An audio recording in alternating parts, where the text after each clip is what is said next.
시청자 여러분 안녕하십니까? 한 주간의 이슈를 토론으로 풀어보는 뉴스와이드 플러스입니다.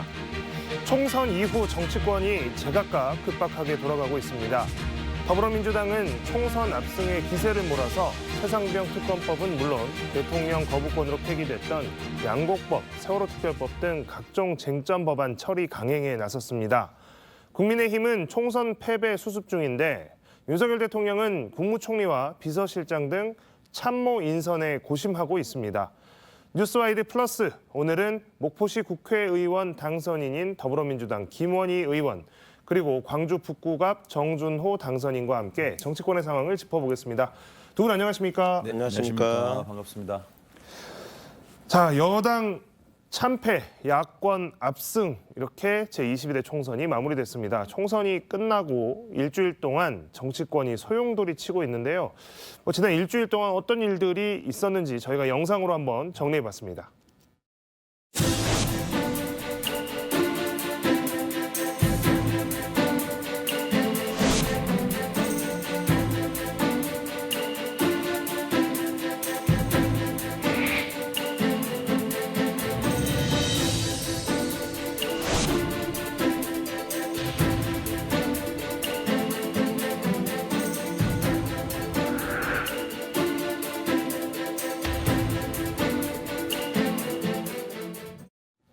네, 영상 보고 오셨습니다. 자, 이제 선거 끝나고 이제 일주일이 조금 지났습니다. 이제 두 분 지역 주민분들 또 유권자분들께 감사 인사 많이 하고 다니셨을 것 같은데 어떤 말씀들을 또 반대로 주문을 하셨는지가 좀 궁금합니다. 김 의원님 같은 경우에는 어떤 말씀들을 제일 많이 하시던가요? 먼저 이런 기회 주셔서 고맙고요. 목포 다시 한번 일할 수 있는 기회를 준 목포 시민들께 오늘 감사드리고 싶은 마음을 전하고요. 목포 시민들 지금 일주일째 만나고 있거든요. 그래서 당선 인사도 드리고 이러고 있는데 가장 중요한 게 윤석열 대통령이 심판을 받은 거잖아요. 총선 민의는 윤석열 정부가 우리가 검찰 독재 정권이라고 지적할 정도로 국정 운영을 독재 독선에 하고 있는데 이래서 총선에서 심판을 받았으면 변화의 기미가 보여야 되는데 변하지 않고 있는 거잖아요. 그래서 시민들께서는 두 가지 얘기하시는 것 같아요. 하나, 윤석열 정부에 대해서 본때 있게 한번 심판하고 정말로 제대로 된 국정을 할 수 있도록 바로 잡아달라. 이거 하나 하고, 두 번째로는 어쨌건 총선 과정에서 이 새롭게 드러나는 저는 이제 목포니까 목포 시민들의 어떤 목포의 발전상, 중단 없는 목포 발전에 대한 요구 이런 것들이 확인돼서 재선 의원으로서 이제 그런 부분에 대해서 어떻게 할지 공부하는 일주일이었습니다. 네. 자, 이제 변호사님 같은 경우에는 같은 지역구에서 여러 번 선거 나오셨는데 드디어 됐으니까 격렬한 응원 특별히 더 많이 해주셨을 것 같습니다. 어떤 이야기 많이 들으십니까? 모처럼 청년 당선인이 나왔기 때문에 광주 북구가 좀 침체가 됐었는데 젊은 활력으로 좀 많은 변화가 있었으면 좋겠다. 기왕이면 작은 변화 아니고 큰 변화를 좀 만들 수 있도록 노력을 해달라는 부분이 있고요. 그다음에 역시 윤석열 정부에 대한 지탄이 좀 많았습니다. 구체적으로 어떤 부분들 얘기를 하냐. 윤석열 정부가 특히 윤석열 대통령이 우리 국민들 목소리를 무서워하지 않는 것 같다. 좀 무섭게 얘기를 좀 확실하게 해달라 이런 부분들도 이제 많이 얘기를 해주시고요. 그리고 뭐 마음만 같아서는 지금 200석 넘게 압도적인 승리를 해서 진짜로 윤석열 대통령이 정말 본인의 과거로 잘못을 누가 봐도 뚜렷한 그런 심판 성적표를 받았으면 좋겠는데 다소 좀 아쉬운 부분이 있지만 본인들은 생업 때문에 서울로 올라가고 싶어도 못 올라가니 우리 의원 당선자께서 좀 그런 부분들 역할을 대신 좀 정확하게 좀 해달라 이런 부분의 목소리를 많이 내주고 계십니다. 네. 자, 총선 과정에서 두 분 모두 이제 여러 가지 고민하시고 또 그래서 공약이란 걸 만들어서 이제 발표를 하셨을 텐데 그럼에도 불구하고 이제 한꺼번에 많은 공약들을 다 지킬 수는 없으니까 그래도 좀 우선순위를 두고 추진하신다면 어떤 공약을 제일 먼저 지금 추진하실지 궁금합니다. 다음 질문도 있어서 그때 말씀드리겠는데 목포의대 유치가 일단은 목포 지역에서는 가장 큰 현안이고요. 그리고 목포 신안을 통합을 전제로 해서 목포와 신안을 비롯한 서남권을 해상풍력의 메카로 만들겠다는 게 제 생각이에요. 사실은 이미 이 사업은 문재인 정부 때부터 이미 진행되고 있던 사업이에요. 그러니까 신안 해상풍력 단지를 조성하는 건데 약 48.5조 원, 48.5조 원을 투자해서 450개의 해상풍력 기업을 유치하고 그리고 약 12만 개의 일자리를 만들 계획이 이미 문재인 대통령 때 서 있었는데 문제는 윤석열 대통령이 들어서면서 친원전 정책으로 돌아섰잖아요. 재생에너지 정책이 아니라. 그러면서 사업이 다 중단돼 있는 상황이에요. 그래서 이 사업을 다시 조속히 추진해내는 것. 그리고 또 하나는 이제 거기에 더해서 이 재생에너지가 만들어진 다음에 약 8.2기가에 달하는 재생에너지가 만들어지는데 이거를 현재 계획으로는 서울 수도권으로 보내는 거예요. 그래서 서울 수도권에 있는 기업들과 가정에서 쓰게 되는 건데 그래야 되나? 어렵게 만든 이 재생에너지, 이 귀한 우리의 자원을 보내주고 땡인가? 그래서 여기에서 우리가 이 재생에너지를 쓰면 안 되는가라는 거예요. 그래서 지금 세계적인 에너지 대전환 시대에 아리백을 선언하는 국제기업, 글로벌 기업들이 많고 우리 국내 기업들도 굉장히 거기에 이제 발빠르게 대응하면서 삼성전자라든가 현대차라든가 뭐 이런 포스코라든가 이런 데서 이제 아리백 선언을 하고 있단 말이에요. 즉 재생에너지가 필요해요. 재생에너지로 물건을 만들어야 되니까. 근데 우리나라 현재 상황은 재생에너지가 절대 부족하죠. 그러면 우리가 갑인 거예요. 재생에너지가 만들어지는 목포와 신안 앞바다가 어떻게 보면 굉장히 중요한 칼자루를 쥔 거예요. 그러면 아리백을 선언한, 즉 재생에너지가 필요한 기업들은 목포로 와라, 신안으로 와라, 영암과 무안으로 와라. 그러면 우리가 만든 재생에너지를 싼값에 줄게. 이제 이런 거죠. 그래서 이걸 모아서 아리백 전용 국가 그린산단을 목포뿐만 아니라 신안, 무안, 영암 이 산안권 일대를 아리백 전용 국가 그린산단으로 지정해서 정부가 지원해주면 그러면 아리백 기업들이 유치되는데 훨씬 유리해지지 않겠느냐. 이래서 제 첫 번째 공약으로는 해상풍력의 메카를 만들어서 아리백 전용 국가 그린산단을 만들어서 기업을 유치하자. 이게 제 가장 중요한 공약 중에 하나입니다. 네. 아니 말씀하셨으니까 이것도 좀 바로 여쭤보겠습니다. 지금 이제 어쨌든 대통령이 던지고 간 공, 전남권 의대 유치 문제 네. 정해서 알려달라 이제 이렇게 하고 갔고 이번 총선에서도 보니까 이제 순천 지역구 동부권에 계신 분들하고 뭐 목포시 의원이신 김 의원님하고는 이제 서로 목포대, 순천대 유치하겠다 이제 이렇게 공약을 하니까 상충될 수밖에 없는 상황이고 전라남도에서 좀 중재를 지금 하고 어떻게든 지금 이거를 이끌어 가려고 하는 상황인 것 같은데. 뭐 당연히 목포대에 유치를 하는 입장이실 테니까 그건 따로 여쭤보지 않겠고 다만 이제 이게 이제 갈등의 요소가 있다 보니 어떤 식으로 이걸 풀어야겠습니까? 그러니까 저는 김영록 지사께서 좀 미리 저희하고 상의했으면 어땠을까. 그러니까 그동안 계속 의논하면서 공동의대, 통합의대를 우리하고 협의해서 그렇게 추진해 왔거든요. 근데 갑자기 그 논의가 끝난 지 지금 이제 현 시점에서는 약 2주 전인데 2주 전에 갑자기 단독의대로 하고 공모하겠다 이렇게 발표해버리신 거예요. 그러면 그동안 해왔던 대로 통합의대, 공동의대를 추진해왔던 것처럼 국회의원 김원희가 우리 지역 주민의 명을 받아서 목포의대 유치를 그리고 목포의대 신설 특별법까지 내서 쭉 가고 있었는데 제발 그러지 말고 상생하자. 분열의 요소가 있으니 상생하자라고 저를 설득시켜서 그러면 목포의대를 전제로 한 공동의대는 나도 괜찮다. 왜? 목포의대를 전제로 했으니까. 이렇게 해서 저도 이제 방향을 바꿔줬단 말이에요. 그래서 협치를 해줬단 말이에요. 이른바. 따라줬어요.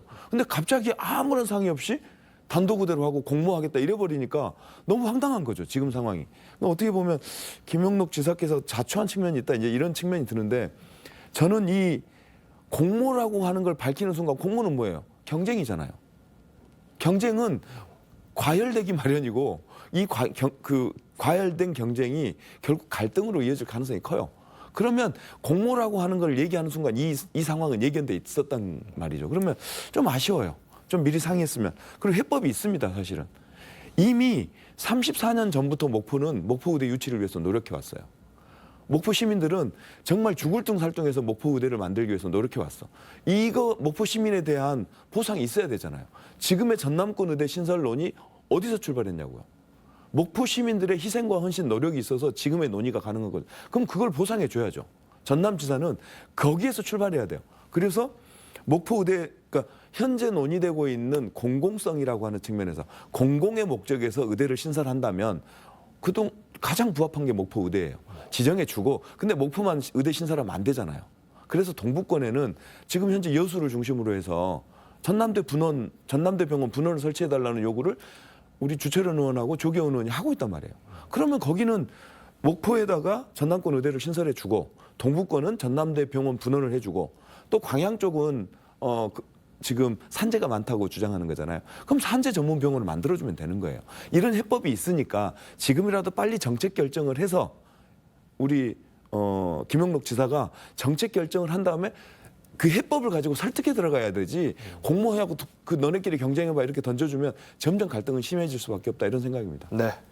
자, 이제 정 변호사님께도 좀 여쭤보겠습니다. 공약들 많이 내셨는데 이거 먼저 국회 들어가면 이거 먼저 제일 먼저 추진해야겠다 싶은 거 하나만 꼽아주시죠. 예, 1호 법안을 뭘로 할까 고민 지금도 많이 하고 있는데요. 사실 보면 이제까지 21대나 20대 당선인들이 1호 법안으로 내놨던 부분은 뭐 전두환 관련된 법안이라든지 이런 좀 그런 법안들이 많았는데 바뀐 좀 호남 지역 당선자들이 정말 이념에는 당연히 좀 투철하고 실리적으로도 굉장히 좀 새로운 법안들을 내놓고 있구나 이런 부분을 좀 강조하고 싶어가지고 1호 공약으로 이제 공약을 발표했던 게 반값 전기차라는 부분을 좀 얘기를 했었습니다. 마침 광주 지역에서 이제 글로벌 모터스에서 생산되고 있는 캐스퍼가 이제 국민 경차로서 전기차로서 이제 설비가 좀 변모가 된다는 얘기를 듣고 그 보조금 혜택이 소득에 연동을 해서 그리고 그 경차에 좀 혜택이 조금 더 지원이 될 수 있도록 그래서 우리가 그 국민차 시대를 열었던 것처럼 캐스퍼가 국민 전기차가 될 수 있도록 보조금 혜택을 좀 집중시키는 그런 이제 반값 전기차 그 공약을 좀 내세우고 1호 법안으로 내세우고 있고요. 그다음에 지금 총선을 거치면서 광주 북구 지역의 최대 현안은 이제 광주역 활용 방안이 가장 문제였습니다. 광주역 자체를 역기능을 상실한 광주역 자체를 어떻게 존치시키느냐도 문제인데 그 인근 전남대와 같이 있는 그 사이 부분은 신안동과 중흥동 일대의 세력화 상권을 어떻게 진작을 시키느냐라는 부분이 있어가지고 그 일대를 도시명 공동 캠퍼스를 조성을 해서 좀 젊은 사람들이 많이 모이게 해서 상권을 획기적으로 한번 진작시켜 보겠다 이런 부분들을 이제 두 가지로 가장 중점 과제로서 지금 현재 추진을 좀 해볼 생각입니다. 네. 자, 22대 국회에서 민주당 지역구 의석수는 161석입니다. 그중에 이제 수도권 의석이 76%에 달합니다. 21대 국회 역시 마찬가지였습니다. 자, 민주당은 이제 수도권 정당이라고 해도 과언이 아닙니다. 광주 전남이 민주당의 심장이다 이렇게 이야기는 하지만 호남의 존재감 축소는 어쩔 수 없는 현실이다 이런 지적도 나오고 있습니다.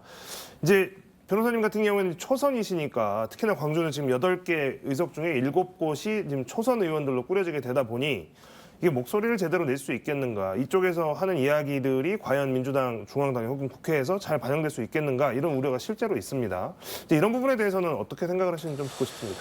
이제 전국 정당으로서 발전하는 이제 민주당을 보면 수도권 의석수가 늘어날 수밖에 없는 건 당연한 거고 지역 인구수가 늘어나질 않는데 호남 지역 의석수는 이제 제한이 있다 보니까 의석수 기준으로만 보면은 확실히 호남 정치가 목소리가 작아지는 거 아니냐라고 걱정을 하시는 게 당연한 거고요. 다만 권리당원 수 비중을 본다라고 하면 그렇지는 않지 않습니까? 오히려 호남 쪽이 더 비중이 높고 그런 부분이 있기 때문에 이 괴리를 어떻게 이제 극복을 해낼 수 있느냐, 특히 광주 지역 당선자들이 이 부분을 어떤 방식으로 극복을 해내느냐가 문제인데 어쩔 수 없이 이 부분과 관련해서는 현안마다 그리고 이슈마다 광주 지역 8명의 당선자들이 일치 단결된 하나의 목소리, 호남 지역의 그 대중들의 목소리를 그대로 반영하는 걸 공통으로 이렇게 발전을 해가지고 일치된 목소리로 지도부의 의견을 전달하는 수밖에 일단은 없지 않을까. 그래서 그 자주 토론을 하고 그래서 매 사안마다 일치된 호남의 목소리를 의원들이 모두 낼 수 있도록 이런 부분들에 좀 방점을 찍고 한번 노력을 해볼 생각입니다. 네.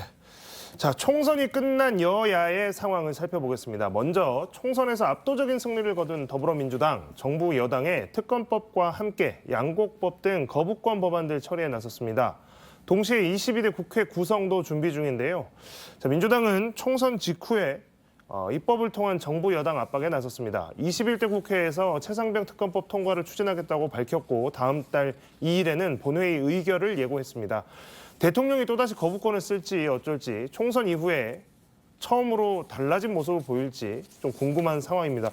전망이 좀 궁금한데요. 일단 의원님 보시기에는 최상병 특검법 2일 날 본회의 의결을 한다고 하니까 통과가 될 것은 이제 거의 기정사실화 됐고요. 자, 그렇다면 이제 대통령실이 어떻게 받을까요? 저는 또 거부권 행사할 수도 있다고 봐요. 또 거부권 행사한다. 예. 근데 이제 그렇게 됐을 경우에는 이번 총선의 민의가 거부권을 남발한, 그러니까 즉 국회를 통해서 사회적 합의를 통해서 올라온 이태원 참사법이라든가 최상병법이라든가 여러 가지 그리고 이제 우리 전남에서 했던 양곡법이라든가 이런 것들이 민생법안까지 다 거부권을 행사했어요. 9번인가? 뭐 그렇게 된다고 그래요. 이 과정에서 윤석열 정부가 불통인 거잖아요. 국민과 야당과 전혀 협의하지 않고 자기 마음대로 국정을 운영한 거잖아요.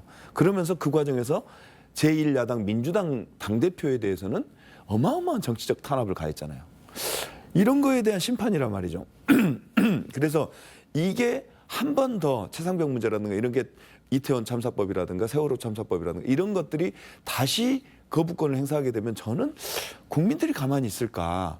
그러니까 사실은 표로 심판한 건데 표로 심판한 것이 듣지 않는다면 다른 방법을 또 우리 국민들께서는 고민하지 않을 수밖에 없다.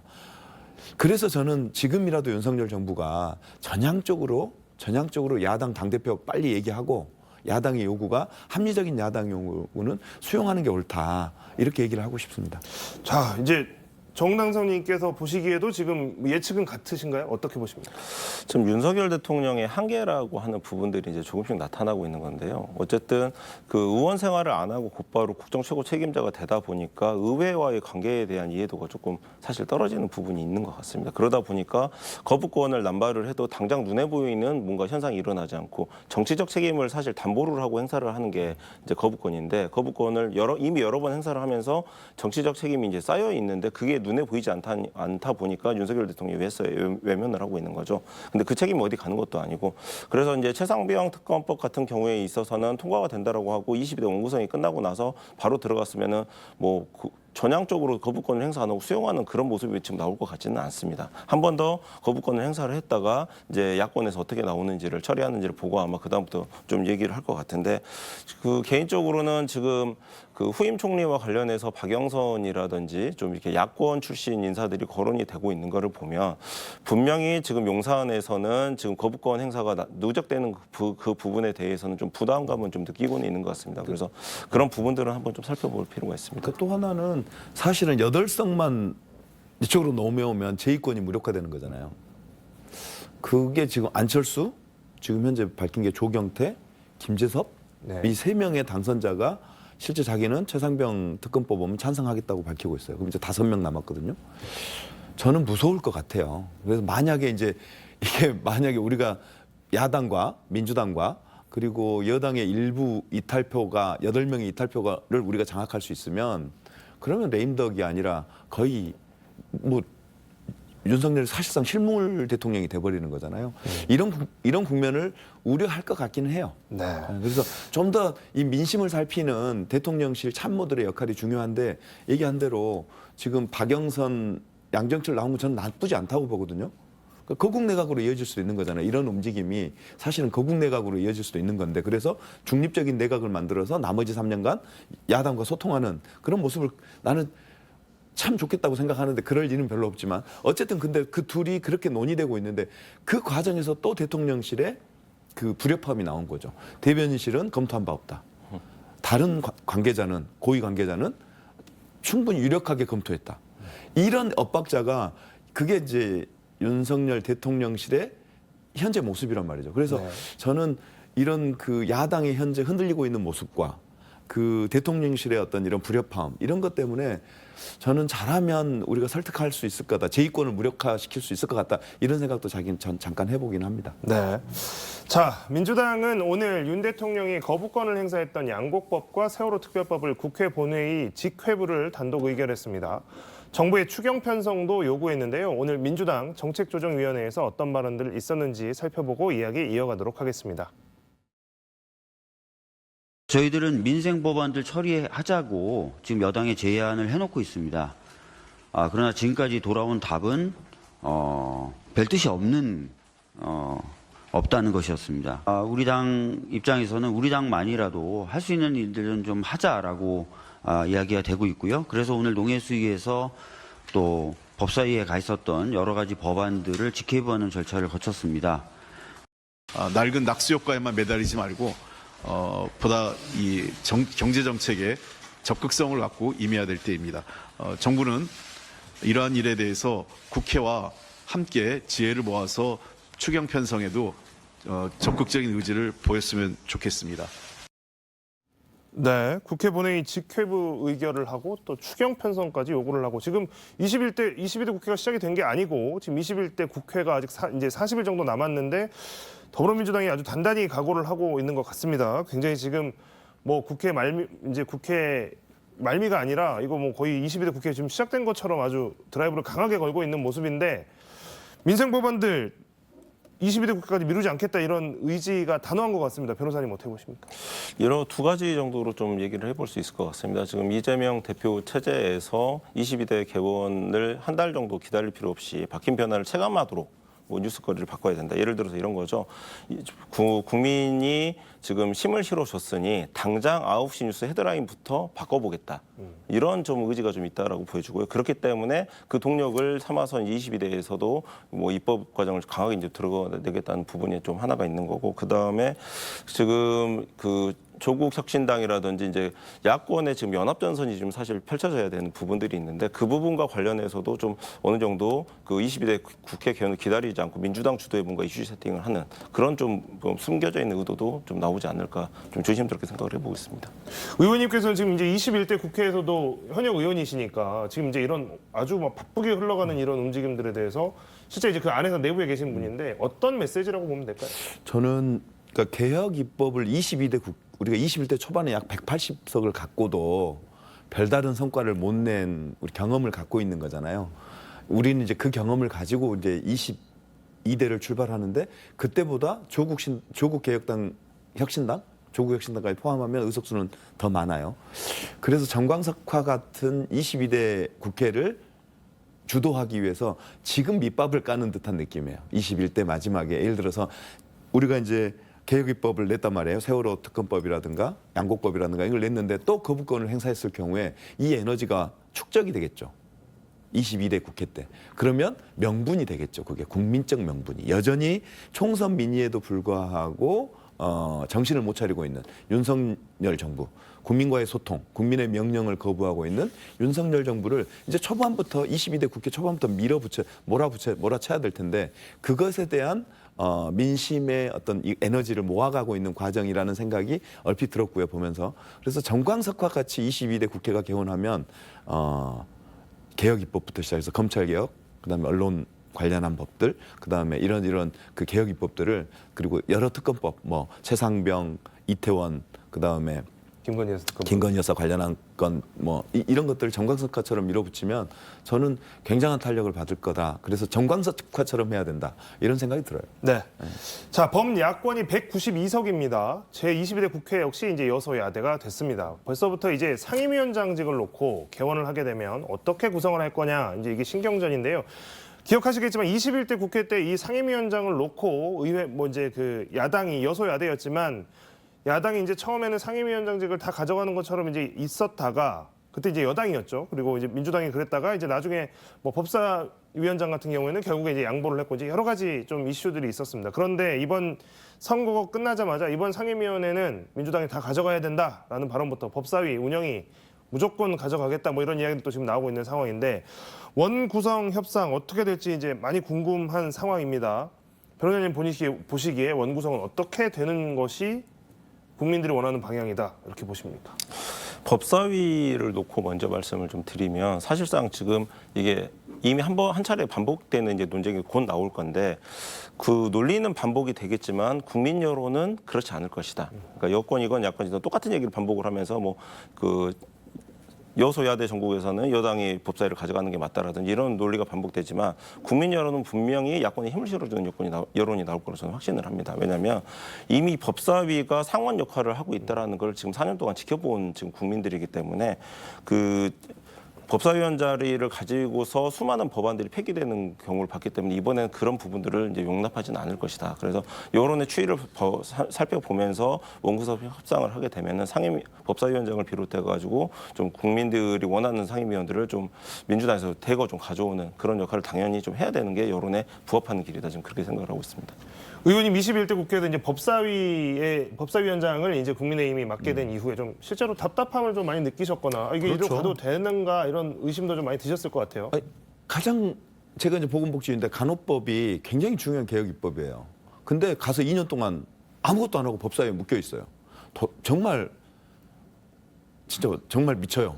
왜냐하면 저 법이 빨리 통과돼서 얼른 처리가 돼야 되는데 그리고 그런 법들이 이제 한두 개가 아닌 거죠. 법사위가 어떻게 보면 단순한 법률상으로는 자꾸 조정의 기능만 갖고 있는데 그것을 월권을 법사위가 많이 하는 거죠. 그래서 특히나 국민의힘이 그 힘을 오남용해서 국회의 권한과 권위와 역할을 무력화시켰죠. 그런 경험들을 갖고 있기 때문에 우리 정 당선자가 말씀하신 대로 그렇게 아마 국민들은 이미 학습돼 있기 때문에 법사위를 뺏기면 안 된다 이런 요구를 굉장히 강하게 할 것 같아요. 근데 지난번에 우리가 법사위를 줬던 이유는 그런 거였죠. 21대 때 180여 석을 먹었는데 그때 당시 정부가 문재인 정부예요. 그리고 국회 권력까지 우리가 180석을 먹었어요. 그래서 처음에 17개 의석을 가지고 우리가 좀 한 7, 8개월간 독주를 했죠, 민주당이. 그러면서 행정 권력과 국회 권력까지 동시에 갖고 있는 민주당이 독주하니까 그거에 대한 오만, 독선 이런 비판들이 이제 이어지면서 거기다 이제 부동산 정책 실패라고 하는 뼈아픈 실체까지 겸하면서 실제 민주당이 쭉 하락하게 되는 이런 게 나오는데 이번에 정부는 윤석열 정부 아닙니까? 우리가 야당이에요. 저희들은 그리고 우리가 190 몇 석을 차지한 거예요. 그럼 저는 충분히 우리는 법사위 이번에는 우리가 가져와서 역할을 제대로 해야 된다 이렇게 생각하고 있습니다. 네. 자, 지난 화요일이었습니다. 윤석열 대통령이 여당의 총선 패배 이후 첫 대국민 메시지를 냈습니다. 국무회의에서 한 발언인데요. 그 발언 영상 보고 와서 이야기 이어가도록 하겠습니다. 취임 이후 지난 2년 동안 국민만 바라보며 국익을 위한 길을 걸어왔지만 국민의 기대에 미치지 못했습니다. 올바른 국정의 방향을 잡고 이를 실천하기 위해 최선을 다했음에도 국민들께서 체감하실 만큼의 변화를 만들어내는데 모자랐다고 생각합니다. 결국 아무리 국정의 방향이 옳고 좋은 정책을 수없이 추진한다 해도 국민들께서 실제 변화를 느끼지 못한다면 정부의 역할을 다하지 못한 것입니다. 네, 총선에서 여당이 참패한 이후에 메시지가 바로 나오진 않았고 그래서 언제쯤 이야기가 나올까라고 했는데 일주일 정도 지나서 나왔습니다. 그 형태도 대국민 담화로 할 것이냐 아니면 기자회견 형태가 될 것이냐 뭐 여러 가지 논란이 있었지만 결국에는 이제 국무회의 모두 발언을 공개하는 것으로 대체가 됐습니다. 어떻게 보셨는지 궁금합니다. 의원님 어떻게 보셨습니까? 국정 방향은 옳았지만 그러니까 하지만 그러나 하지만 이런 표현이 15차례가 등장했다고 그래요. 그 담화문에. 반성보다는 남 탓인 거죠. 대통령답지 못하죠. 국정의 최고 책임자인 대통령으로서 책임질 수 있는 예를 들어서 반성과 사과를 해야 되는 건데 반성과 사과를 할 때 그 내용과 형식이 되게 중요하잖아요. 막 이렇게 겉만 떨면서 반성하면 그게 반성인가요? 그리고 이런 대리 사과도 있어요. 사과를 대리해서 하더라고요. 그러니까 담화문을 발표할 때는 사과 반성이 없어요. 근데 비공개 회의로 돌아선 뒤에 사과했었다라는 전언이 있었어요. 그 자리 국무위원 중에 한 명이. 이거 대리 사과잖아요. 사과에 대리 사과가 어디 있어요? 제가 잘못했습니다. 앞으로 이렇게 고치겠습니다. 국민 여러분, 저희한테 한 번만 더 기회를 주십시오. 이게 사과의 전형이잖아요. 근데 하나도 없어요. 그 전형을 지키지 않아요. 보면서 저는 아직도 우리 국민들이 윤석열 정부에 대한 심판한 내용과 왜 그랬는지, 윤석열 정부의 국정 방향도 심판한 거고 국정 방향의 내용도 심판한 거고 그 윤석열 정부의 태도와 자세도 심판한 거거든요. 그래서 완전히 바꾸라는 명령인데 거부하고 있는 거죠. 저는 또 한 번의 사단이 난다 이렇게 보고 있어요.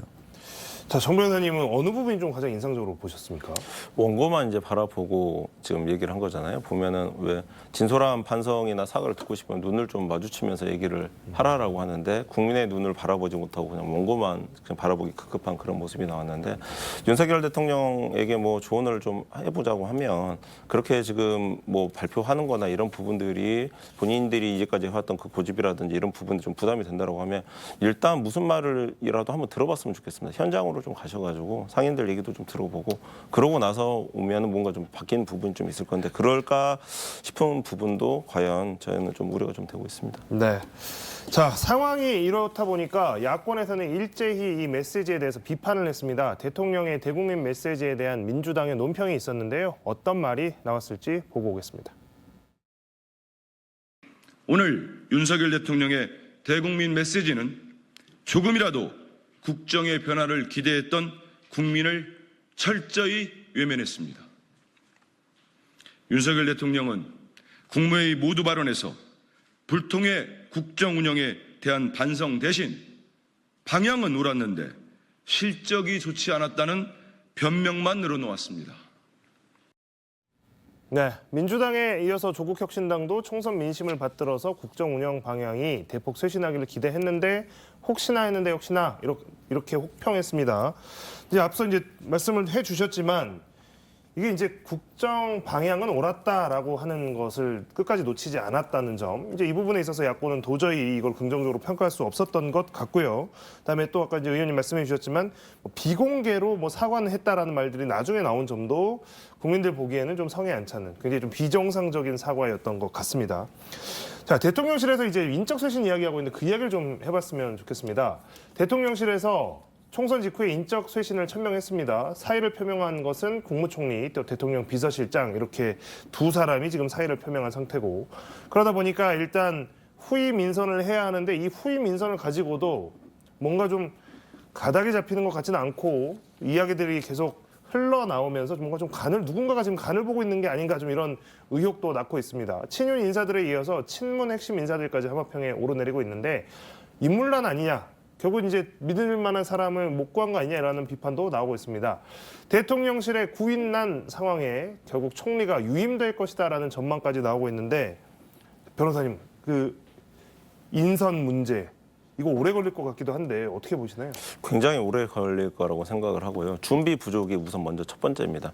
지금 보수가 무너졌는데 그 부분에 대한 뭐 대안으로서 윤석열 대통령이 이제 당선이 된 측면이 있었는데 그렇다면 2년 동안 국정을 이끌어 나가는 측면과 함께 보수의 지금 다시 부활을 일으키려고 하는 그런 준비를 좀 했어야 되는데 그런 준비는 전혀 하지 않고 뭐 당을 쪼개면서까지 뭔가 이렇게 사람만 내치는 모습만 보이는 부분에 당연히 인력풀이 형성이 안 되니까 인력난이 나오는 부분이 당연하고요. 그 다음에 야권 출신 인사까지 지금 뭐 얘기가 나오고 있고, 그 다음에 그 보수 쪽에서 이제 핵심 뭐 참모였다고 하는 권영세 원희룡 같은 분들도 뭐 연락받은 적 없다 이렇게 얘기를 하는 부분은 그 총리라는 자리가 그 국정 최고 책임자를 대신하는 자리긴 하지만 막상 실질적인 내가 그 자리를 가더라도 내가 어떤 역할을 지금 할 수 있을지 확답을 받을 수가 없는 구조이기 때문에 그런 부분이 있는 것 같습니다. 그러니까 대통령께서 총리에 대해서 뭐 책임 총리제라든지 뭐 이런 식으로 전향적인 뭔가 그 포지셔닝을 하면서 사람들을 스카우트해야 하지 않는 이상은 이런 인물난이 계속되기 때문에 사람을 찾는다 그래도 답을 주는 인사는 없을 겁니다. 그러면 반대로 그럼 책임 총리제 같은 전향적인 조치를 할 수 있을까요? 지금 대통령실에서? 깨닫고 좀 느끼는 부분이 있어야 되는데 200석을 만약에 넘기는 결과가 나왔다고 하면은 굉장히 뭔가 좀 전향적인 방식이 나올 수도 있는데 개헌선이 저지가 이제 되다 보니까 이런 부분들에 대해서는 좀 현상주의 쪽으로 좀 가려고 그러다 보니까 지금 대국민 담화 형식도 아니고 국무회의 모두 발언에서 사과를 해서 뭐 얘기를 하는 지금 그런 형식으로 일단 그래서 국민들 눈치를 지금도 이제 안 좋게 보고 있는 거죠. 예. 자, 의원님 이게 이렇게 사람이 없을까 싶은 생각도 좀 들고요. 정말 이럴 때는 거국 내각이 답인데요. 거의 뭐 개헌선이 무너질 정도로 심판을 받았으면 사실은 거국 내각을 고민하는 게 상식을 가진 정부라면 그렇게 해야 되는데 이제 윤석열 대통령한테 상식을 기대하기는 어려운 상황이 돼버려서 참 그런데 근데 이제 문제는 총리는 국회 동의를 얻어야 돼요. 국회가 동의해줘야 돼요. 안 그러면 총리는 계속 공석이에요. 그래서 이제 유임 얘기가 나오는 것 같은데 홍준표 대구시장한테 제안했다는 거 아니에요 오늘? 그 동아일보 단독인가 뭐 해가지고 나온 거 보니까 홍준표한테 제안했는데 홍준표가 바로 고사했어요. 그러면서 딴 사람한테 맡겨라 이러면서 자기는 쑥 빠져나갔는데 자기가 맡기 싫다는 거잖아요. 이 정부하고 같이 그냥 늪에 빠져들 텐데 그 늪 사양합니다.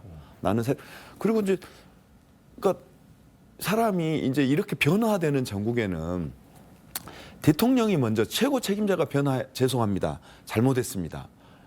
앞으로 변하겠습니다. 한 번만 더 기회를 주십시오. 이래야 새롭게 들어오는 참모들이 새로운 변화할 수 있는 내용을 낼 수가 있잖아요. 근데 국정 방향은 옳았대. 새롭게 들어온 사람이 할 수 있는 게 없어.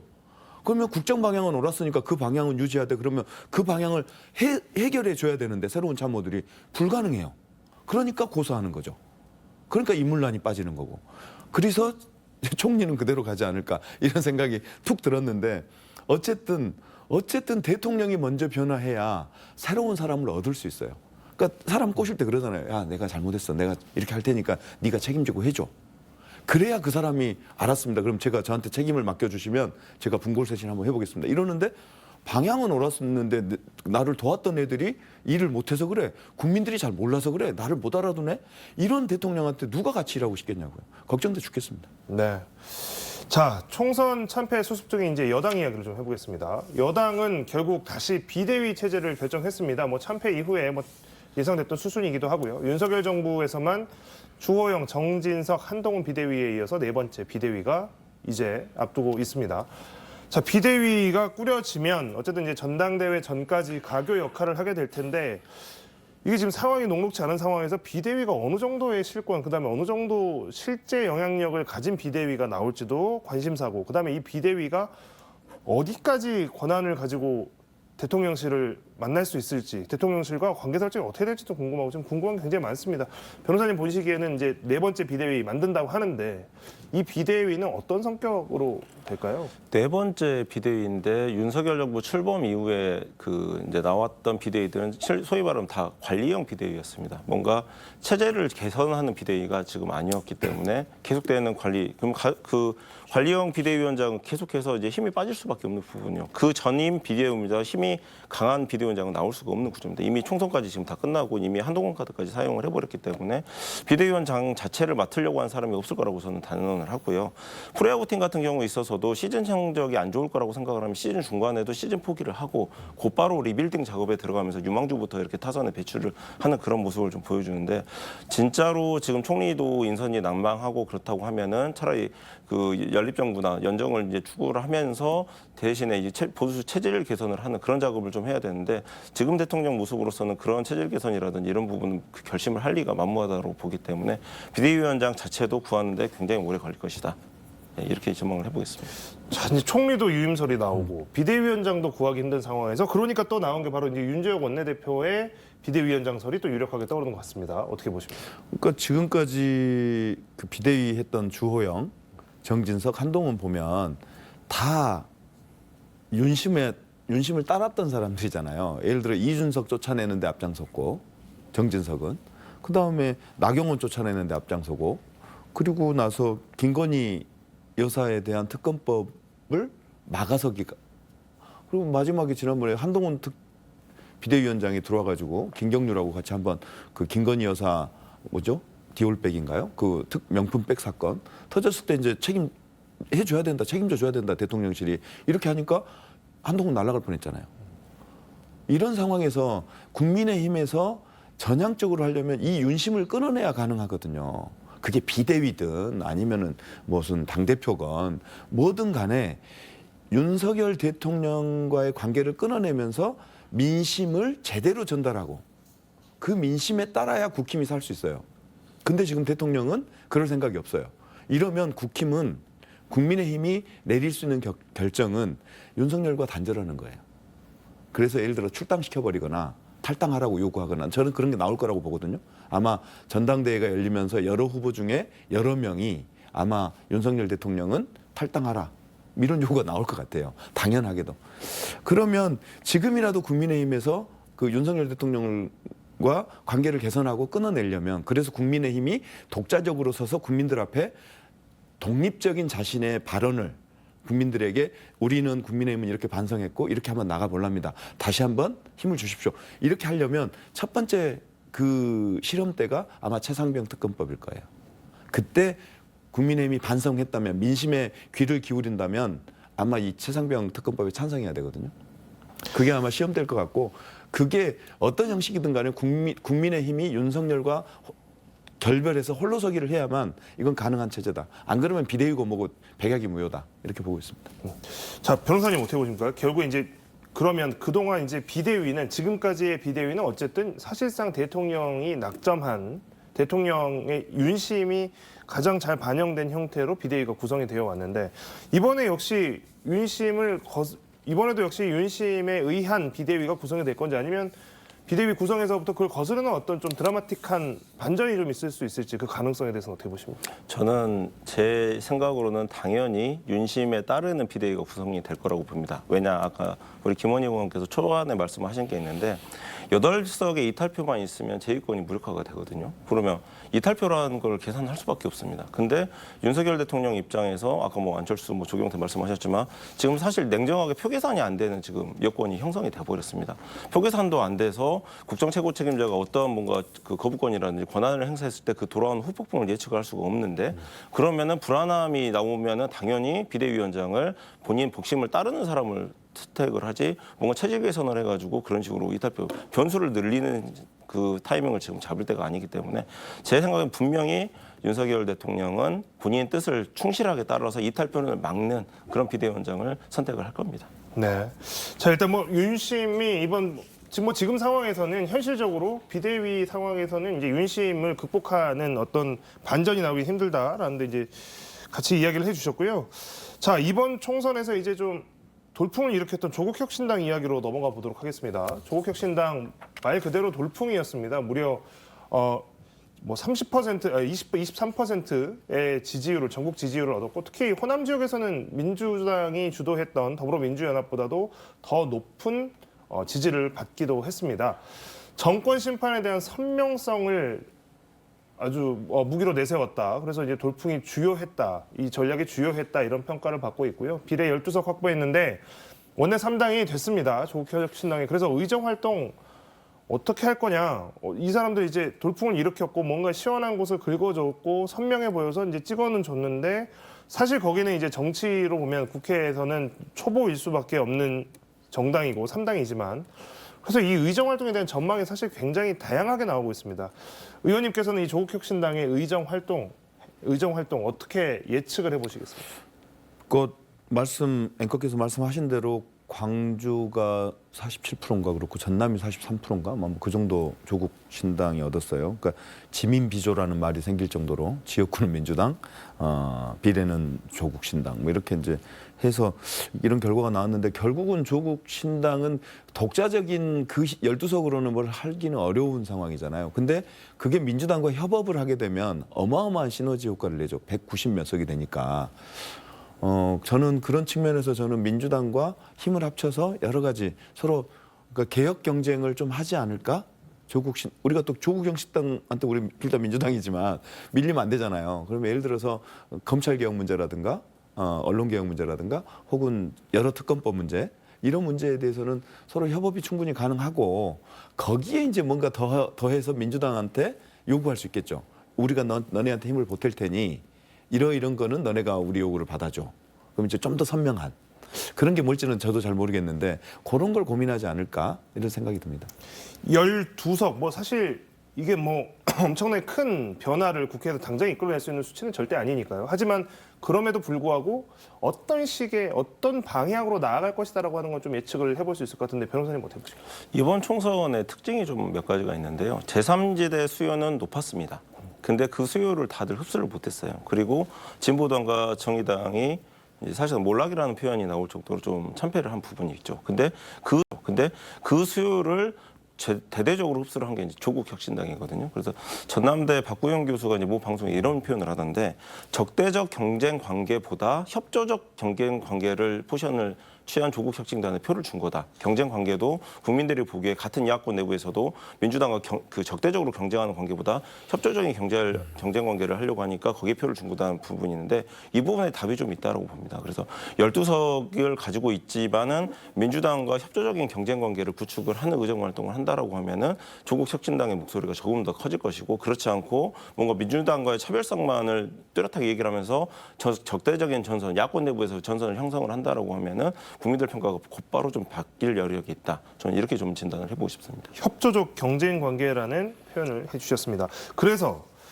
그렇다면 조국혁신당이 이제 어느 정도의 영향력을 갖게 될 것이냐 22대 국회에서 그것의 가늠자가 되는 것이 또 하나는 그래도 원내 교섭단체를 구성할 수 있느냐 없느냐가 또 굉장히 큰 차이가 있습니다. 뭐 지원도 그렇고 실제로 그 영향력에서도 그렇고 실제로 할 수 있는 것과 없는 것의 차이가 굉장히 크죠. 지금 이제 8석 남았는데 어쨌든 조국 대표는 원내 교섭단체 구성을 하기 위해서 최선을 다하겠다라고 하면서 뭔가 물밑에서 많은 지금 이야기들이 오고 가고 있습니다. 원내 교섭단체 구성이 현실적으로 그러면 가능할까요? 그 가능성에 대해서는 어떻게 보십니까? 저는 해서는 안 되는 카드라고 생각을 하고요. 그 8석을 이제 얻으려고 하면은 이제 이미 정치 지형이 형성이 됐는데 다른 당에서 이제 의원들을 소위 말하는 이제 뭐 빼오기를 하든지 아니면은 이준석 뭐 개혁신당과의 뭐 연합전선을 펴든지 뭐 이런 식의 합당을 하든지 이런 부분이 돼야 되는데 이걸 정치공학적인 논리로 들어가게 되면 아까 말씀드린 것처럼 민주당과 협조적 관계가 곧바로 무너지면서 적대적인 전선이 내부에서 형성이 돼버리는 거죠. 이거는 절대 시도하면 안 되는 카드라고 저는 확실하게 확언할 수 있습니다. 네.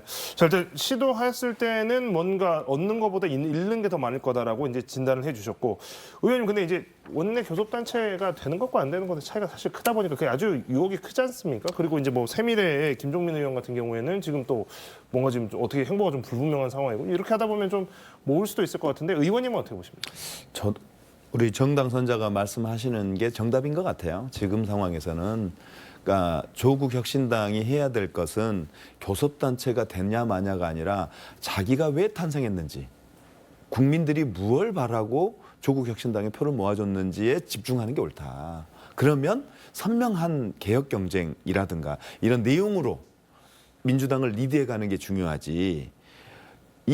20명 중요하죠. 물론 뭐 저 정부로부터 지원금 받고 뭐 그리고 이제 원내대표 연설도 할 수 있고 교섭단체 뭐 협상도 나갈 수 있고 여러 장점들이 있는데 그런 것에 빠지는 순간 조국 혁신당은 국민들한테 기대에 못 미치게 될 거다. 그래서 지금은 뭐 근데 조국 대표가 그런 얘기 했더라고요. 숫자 늘리는 데 집중하기보다는 당의 정체성에 집중하겠다 이런 말씀을 한 거 보면 그렇게 의석 늘리기에 집중할 것 같지는 않습니다. 네. 근데 어쨌든 개혁 경쟁 자신들이 탄생한 이유를 분명히 국민들에게 보여주는 것.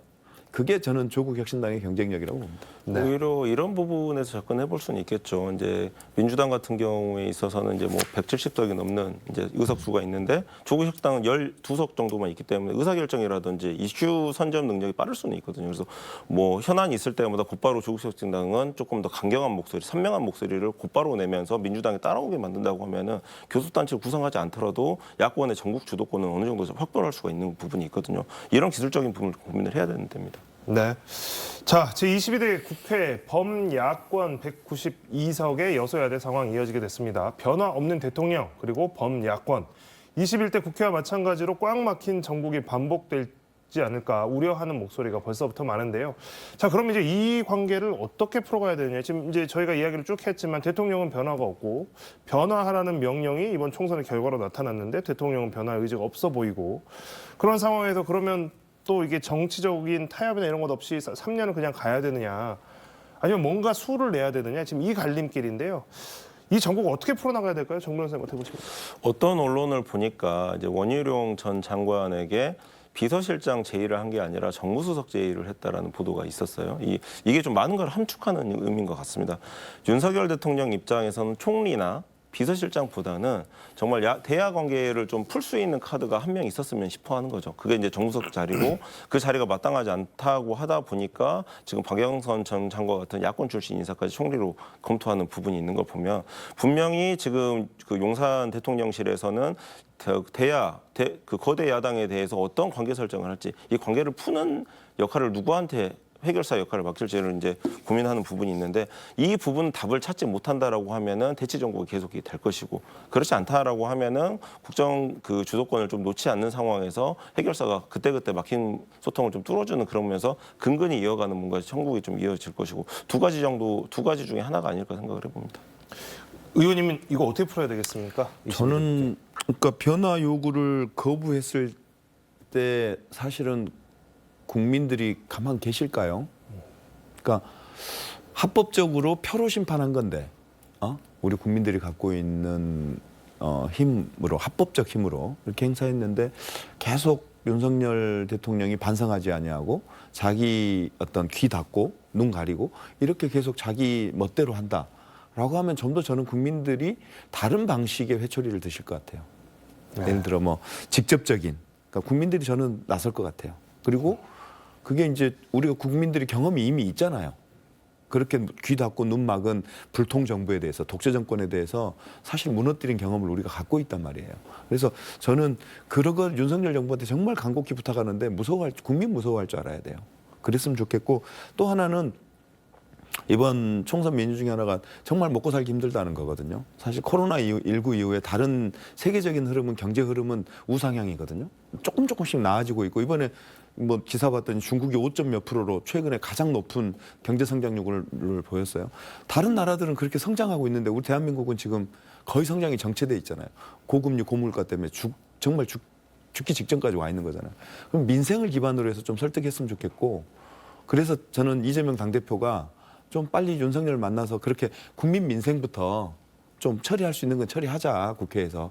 이런 합의는 좀 있어야 되는 거 아니야. 그래서 큰 틀에서 좀 여야 영수회담 같은 게 좀 있어야 되는 거 아니냐. 그래서 정말 민생을 살리기 위한 우리 국민지원금인가요? 뭐 민생지원금인가요? 25만 원? 그런 추경 문제라든가 이런 것들을 해서 지역경제 살리는 문제라든가 중소기업인들이나 자영업자들 살리는 문제들에 대해서는 전향적인 합의가 좀 빨리 있었으면 좋겠다. 이런 생각도 좀 해봅니다. 의원님 방금 이제 말씀해 주셨으니까 이어서 그럼 바로 여쭤보겠습니다.